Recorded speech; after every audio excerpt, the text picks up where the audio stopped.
Hey, this is my video report for assignment 7. I'm re-recording because of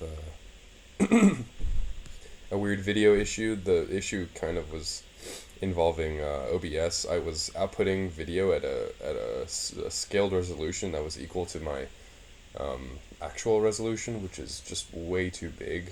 So I think the file just got corrupted.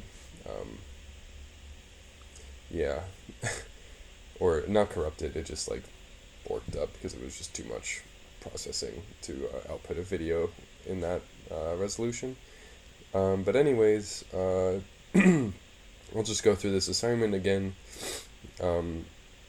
This is obviously involving graphic objects now. So the first one was just a texture graphics object. Let me just play the project. You can see that here. I have this house with silly textures applied to it, and then this dice and that distance here, and they're both graphics objects. I'll show you here. I have my graphic object texture class. It's important to notice that I don't store the textures in the class. I just assign references to them. Yeah, and so that's how I process them. So the textures are actually handled outside of the class, which is what you requested, and then I set them here. Question 2 was to do color shading using light. So let me just show off my executable here. We just got some colors, and then just one directional light, just to demonstrate. I didn't set up like point lights or anything like that, but it works with all of it.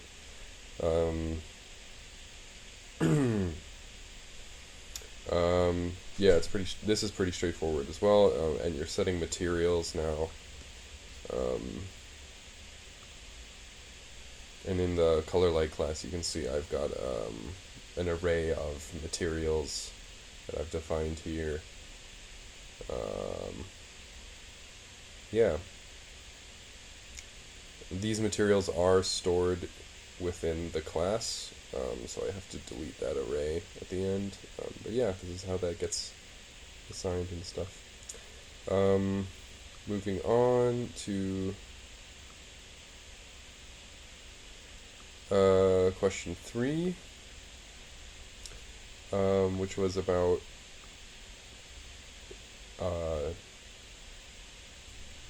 texture shading with light. Let me just show that off. You can see that here. Got the textures and then the directional light like before.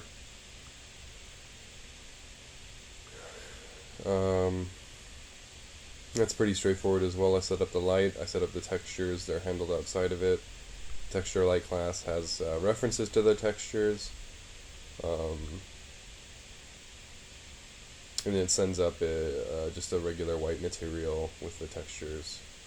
I'm sure in the future we could do like tinting and stuff like that, but that's an easy addition.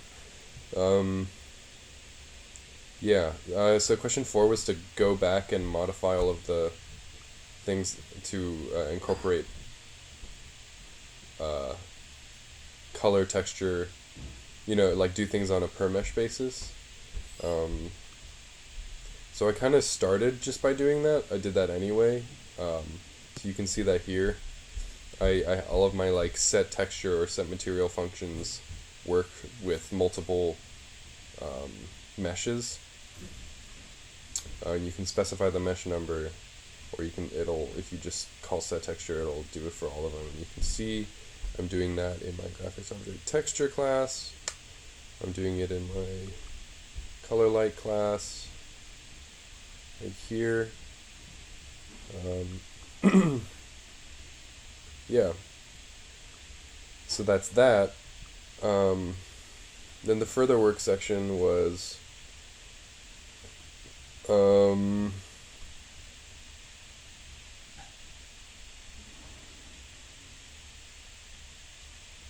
So this was kind of about uh, specifying shaders on a per mesh basis. So it's shaders on a per mesh basis rather than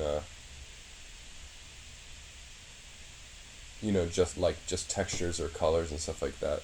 But I kind of saw it in the same. I kind of saw this as being very similar to how we handled textures on a per mesh basis. Um, so I imagine setting the shader on a per mesh basis is pretty simple, and we just iterate through those meshes and set the different shaders to the current context. Um, and we just store references to those textures, much like we do here. Um, and yeah, that's pretty much it.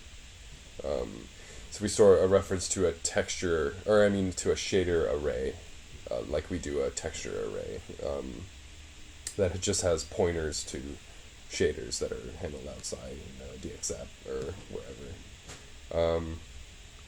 So yeah, that's it.